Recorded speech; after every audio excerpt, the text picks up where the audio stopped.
Hello everyone and welcome to my new Talk About video, and as promised this is Halo 4, the next in my series where I discuss the main Halo story arc involving the Master Chief. Now this game was unusual in that this was the first game in the main series that didn't have any involvement from Bungie whatsoever.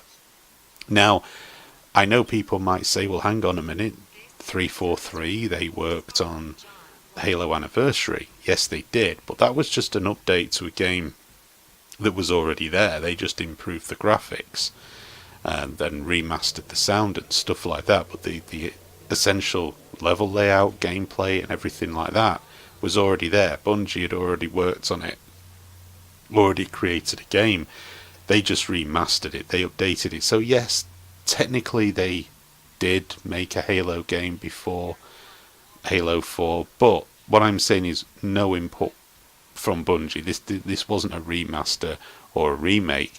This was 343 essentially flying by themselves. And with that there comes challenges.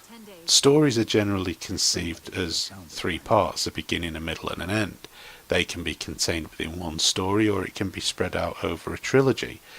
But essentially that's what they are. And so by the time you get to number 4, if you want to make another sequel in the series, a fourth game or a fourth movie or whatever, you have to start to think about doing things that are going to push the story forward. It's, I suppose, why prequels tend to be quite popular, because a prequel enables you to tell the story that's gone on before without really having to introduce too many new elements or too many new factors that can be quite a challenge. One of the challenges that 343 will have had is, how do you make the fourth game? You know, the tagline for Halo 3 was finish the fight. The implication there is that this is going to be one almighty fight against the Covenant in the big war that's been going on, Mankind versus the Covenant. Once you've done that, what do you do? Because if you just then start fighting the Covenant all over again, well then what was the point in the first 3 games? And as you can see here, he's fighting the Covenant. The Master Chief is fighting Covenant forces. However, what is very apparent early on is that this is more of a faction, it would seem. This isn't the main force. This isn't, or is it? I mean, that's the thing. You don't really know what's going on. You've come out of cryo, and the game really involves the story about you discovering what's going on and what's been happening while you've been asleep. The challenge is, and it's a challenge that the Coalition have with Gears of War 4, is what do you do? Do you make an entire new series? You keep the same character but have different settings, different aliens, different environments, and essentially take the game and make something completely different and risk alienating the fan base? Or do you just carry on doing what's always been done before and then risk people making the accusations against you that this is nothing more than a rehash, it's a cop-out, it's a remake, it's a reimagining or a reboot or whatever? It becomes very, very difficult and it's challenging. There clearly is the demand for these games, but how do you keep making them continue in a story? Well, 343 decided that they would start a new trilogy, and I really I'm on board with that. Now, not everything works out, as always, when you do these things, and I think this is where the challenge kind of came in for me when I was playing the game. Was you get to the point where you think, do I like this as much as Halo 1, 2 and 3? And I think that if you're going to judge it against them, for me personally, no. Because they belong to a place and a time, that series, that original trilogy, where, to me, things were different in gaming. It was different experiences. You know, Halo 3 concluded a story that had started when I first played Halo on the original Xbox, and you can go back to that video that I did and you can hear me talk about that and how Halo 3 tied up that series, how it finished it off. Bungie went away and did Halo Reach, which was a prequel to the original Halo, which incidentally I'm not going to cover those games like Halo Reach and ODST and Halo Wars, which was is an RTS type game, simply because I regard those as spin-offs. I don't regard those as the main Master Chief storyline. Essentially those games don't focus on the Master Chief, and so although I'm not saying they're not canon, because they are part of the Halo universe, they're part of the Halo story, they're not part of the Master Chief story, and that's how Halo started for me, and that's what I've focused on. But I will say this about those games, because I don't want people to feel that I've omitted them because I don't think they're any good. They're not. Both ODST and Halo Reach, and even Halo, well, I've only played the first Halo Wars, I've yet to get the second one. All of those games I've really enjoyed, and all of those games I thought were worthy additions to the Halo series. They just don't feature the Master Chief as a playable character in them, essentially. He's not the focus of them. So, there might be Easter eggs. Actually, I can't remember much about ODST. I know it was a good game and I enjoyed it, but it was, it was a kind of a spin-off from Halo 3 where you play an orbital drop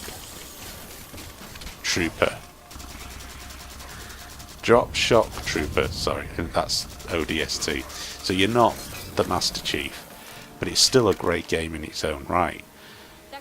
And yeah, just wanted to touch upon that before I go any further, because I didn't want people thinking that I don't like those games. I absolutely loved those games. I thought they were great. It's just that this is what I wanted to focus on, was the main storyline. So anyway, as you can see visually, Halo 4 made a substantial increase in terms of the quality and fidelity of the visuals over the previous 3 games. Now, I am playing this on the Xbox One, but it's worth pointing out that the Xbox 360 version isn't that much different. The Xbox One version has a few tweaks, I guess, to resolution, but none that really stands out. When I played this on the Xbox 360, it looked pretty much like this. It was stunning.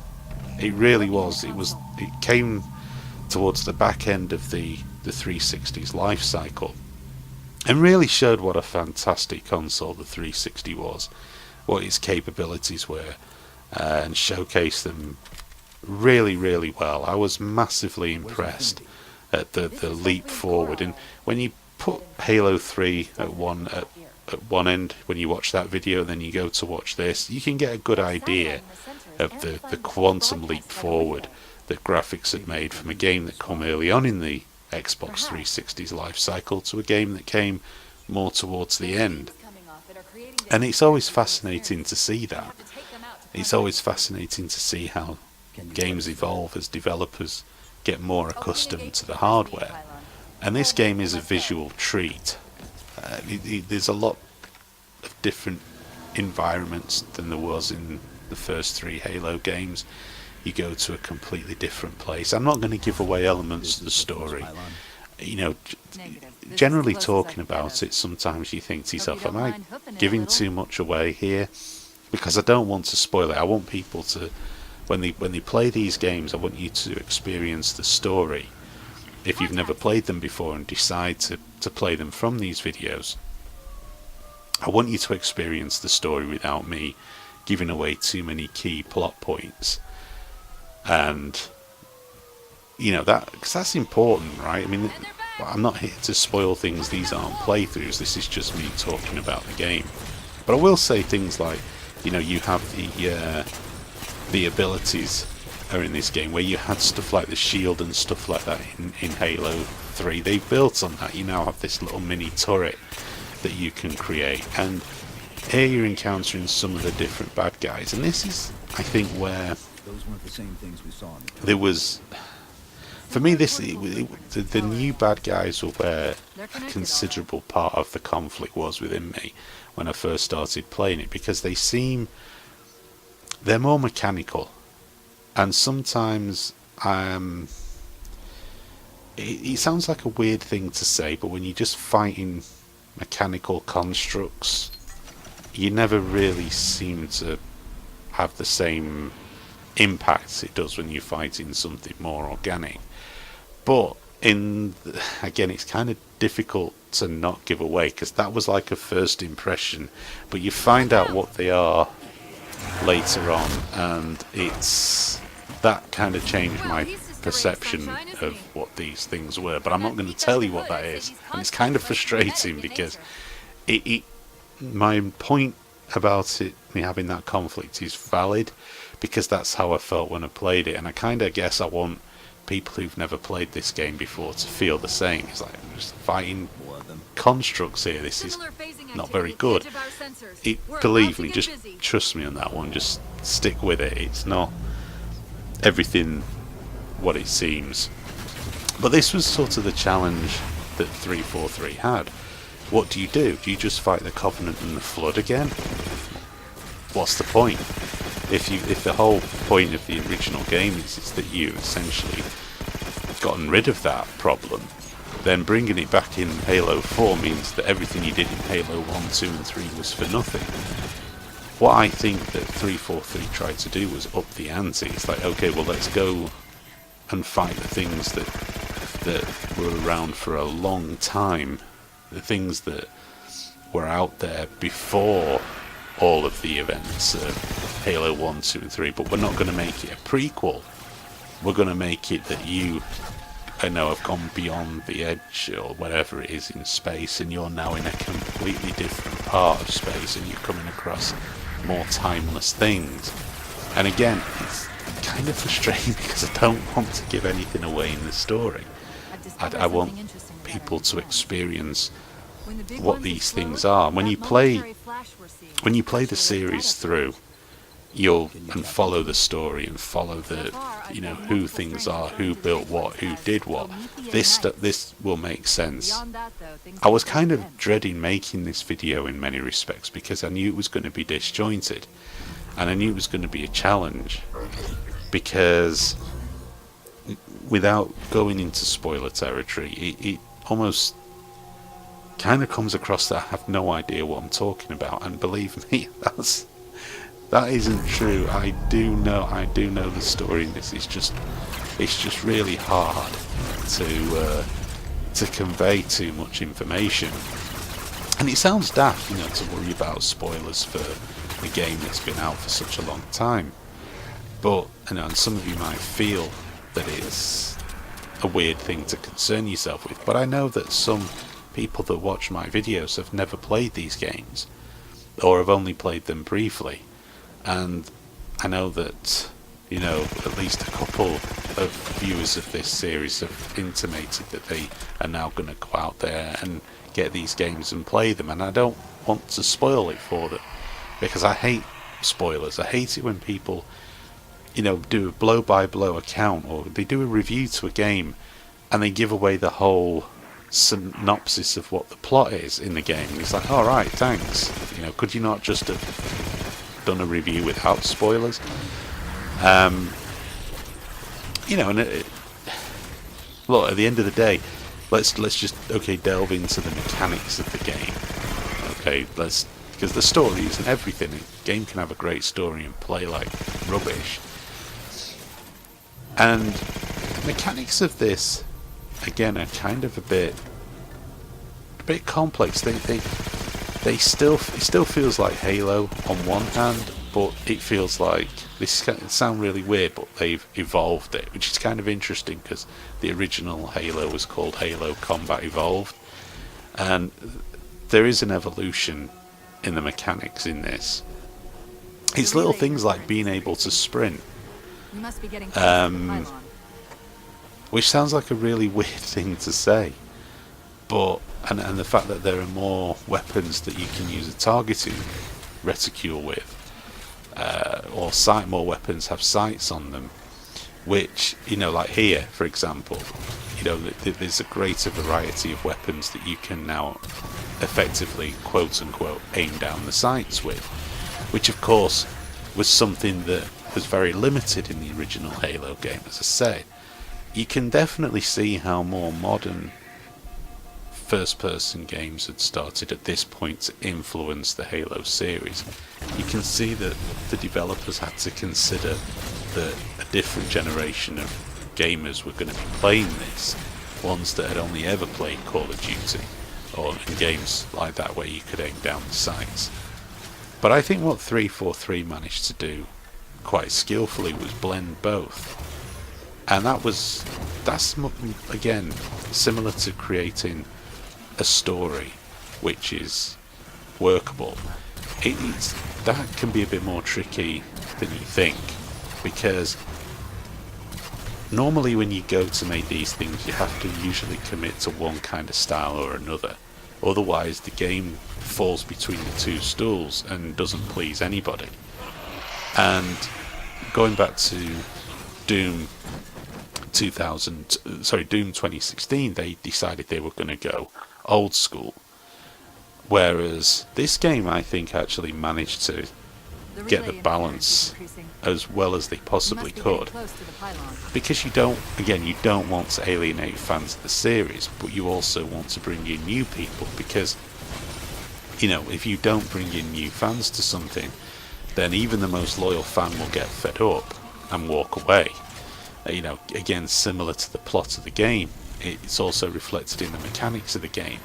It's a balancing act, and it really was a trial by fire for 343. I imagine that they were kind of grateful that they got to work on Halo Anniversary to at least immerse themselves a little bit into the Halo universe. I mean, they weren't complete rookies to the universe, don't get me wrong, but you know, they were at least able to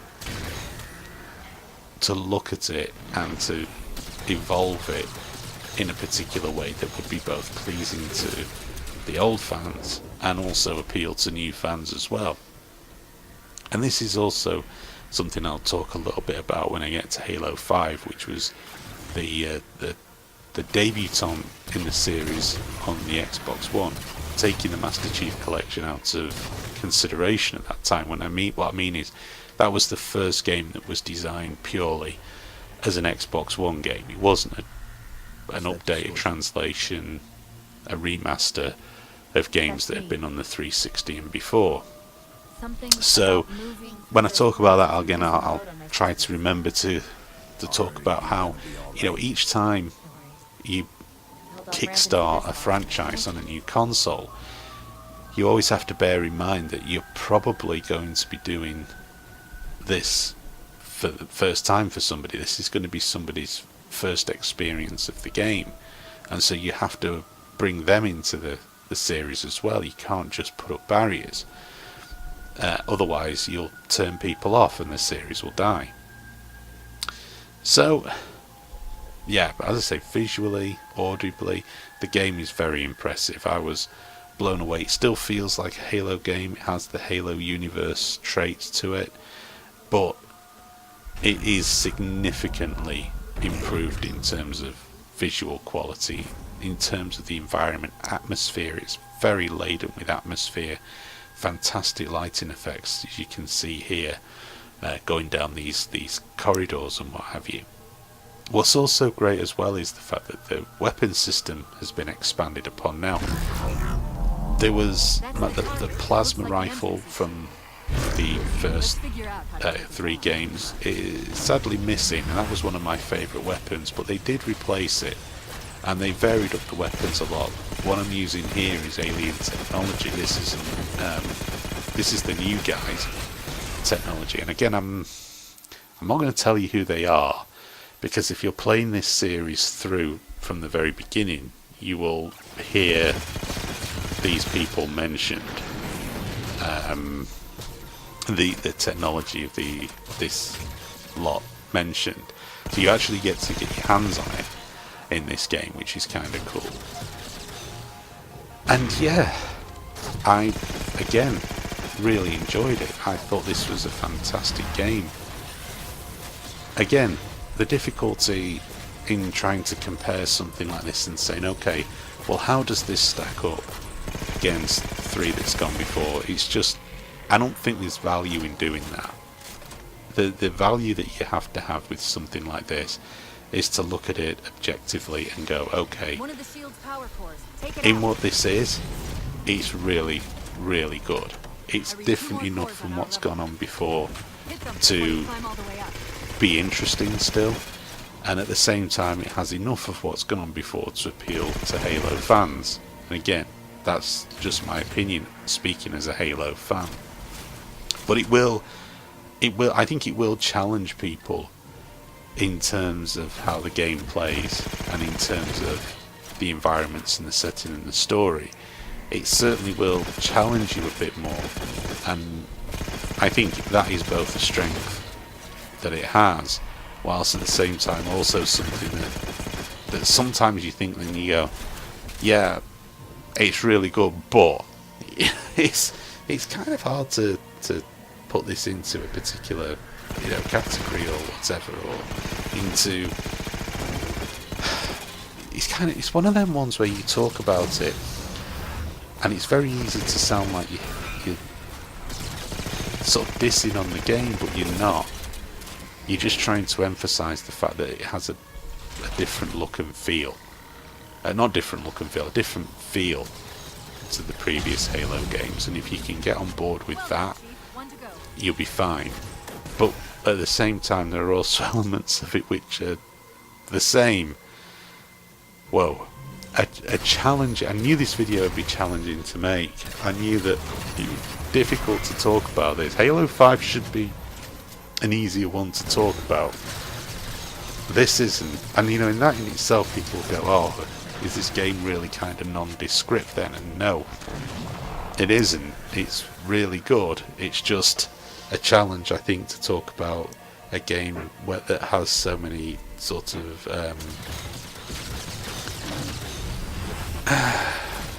so many different ways of looking at it, and those ways, you can have those different ways of looking at it from one individual perspective, depending on which part of the game you're playing and what type of mood you happen to be in at the time. And again, that sounds like I'm slamming the game, and I'm not doing a very good job of this one. I think I've been kind of clear in what I was trying to say with the other 3, but like I say, I knew when I sat down to do this one it was going to be difficult. One of the things as well that kind of affects this is, around the time this came out was when the time I got really ill, and my experience of playing this game became in moments when I wasn't in excruciating pain, and so it took quite a while for me to play the game. Normally with games like this, I would just I'll focus entirely on them and play them all the way through to completion. That tends to be how I play games, but with Halo 4 it was done over quite a considerable period of time. Because of the illness, there were just times where I was in so much pain I just couldn't play the game, or couldn't play any games really. It became a real challenge, and it took quite a few months for me to be able to finally put this to bed. And that in itself, I think one of the good things about playing it on the Master Chief Collection, about 3 years after it came out, was I was able to play through the entire series one after another, and that really helped. This was the final game in the Master Chief Collection. Halo 5 came out after this on the Xbox One. That isn't part of the Master Chief Collection, because that Master Chief Collection was designed in essence to give people the opportunity to play through the entire Halo series that involved the Master Chief, hence the reason why it was called the Master Chief Collection, before Halo 5 come out. so they could familiarize themselves with the story. As I said with the Halo 2 video, in their cutscenes in that, because the Halo 2 remaster was exclusive to the Xbox One. If you wanted to play Halo 2 on the 360, you had to play the Xbox version of it. I think I'm clear with that. It was actually quite a challenge in terms of the storyline. So what they did was that they kind of retconned a bit of the story in Halo 2, because they were presented with an opportunity in doing the remaster of that, to tell a bit of the backstory to Halo 5. So there was a great benefit to that. And seriously, I mean, if you have not played these games and you've not got an Xbox One and you want to get into the Halo universe, I would really recommend getting an Xbox One, getting the Master Chief Collection and Halo 5, and playing them all at how they look the best. Like I say, the 360 version looks very, very similar to this, but that would be the best way of experiencing it as far as I'm concerned, because otherwise you're going to have the whole thing of Halo Anniversary looking great on the 360, then you're going to play Halo 2, which is just directly a backward compatibility version of Halo 2 off the original Xbox, so you're going to take a dive there, and you're going to be back up with Halo 3, and Halo 3 isn't going to look quite as good as Halo Anniversary Edition, because that came out after Halo 3 on the 360. You're then going to play Halo 4, which looks absolutely superb, and you're not going to be able to play Halo 5. So yeah, that's this kind of a weird one how it's all panned out. At least it would be a little bit more consistent with the Xbox One. And just to touch upon that, I mean, again, like I say, that I didn't have an Xbox One until 2015, so 2 years after it come out. And the Master Chief Collection, and more than anything, Forza was in there, Gears was in there, as those exclusive games I couldn't play on the PS4. But I was really driven to want that console, to just go back and play all these games through, to experience them all in the best possible way that I could, because I enjoyed the series that much. I think when you like something, it's like Star Wars. I mean, I've owned Star Wars on VHS, then I owned the digitally remastered versions on VHS, then I owned the special editions on VHS, then I owned the DVD collection. Then I had the prequels on VHS. Well, one of them was on VHS. Then I got that on DVD. Then I bought the entire series on DVD, and then I bought the entire collection again on Blu-ray, because I love Star Wars. And so each step of the way, I always wanted to experience it as best it can. If they ever come out with another Xbox console and they decide to completely remaster the entire lot of these in 4K at some distant point in the future, some imaginary point of 4K in 60 frames per second, I'll be there. I would want that console and I'll get those games, because it then gives the opportunity of enjoying this series of games in the best possible way, for them to look as good as they possibly can. And I think that's the same for a lot of people. Certainly a lot of people that I know. When you have something that you really love, you always want to experience it in the best way that you possibly can.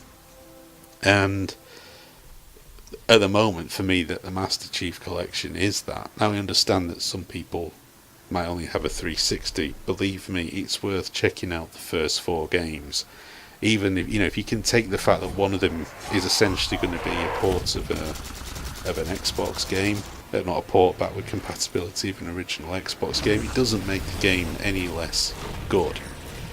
It will still look absolutely fantastic. But if you can get an Xbox One, it really is worth picking up the Master Chief Collection. You're going to get 4 great games at a really good price, and if, like me, you like the Halo universe, you'll not be disappointed. Anyway, thank you for watching this, and stay tuned for part 5, where I'll be talking about Halo 5, and that will be coming really soon. Thank you for watching.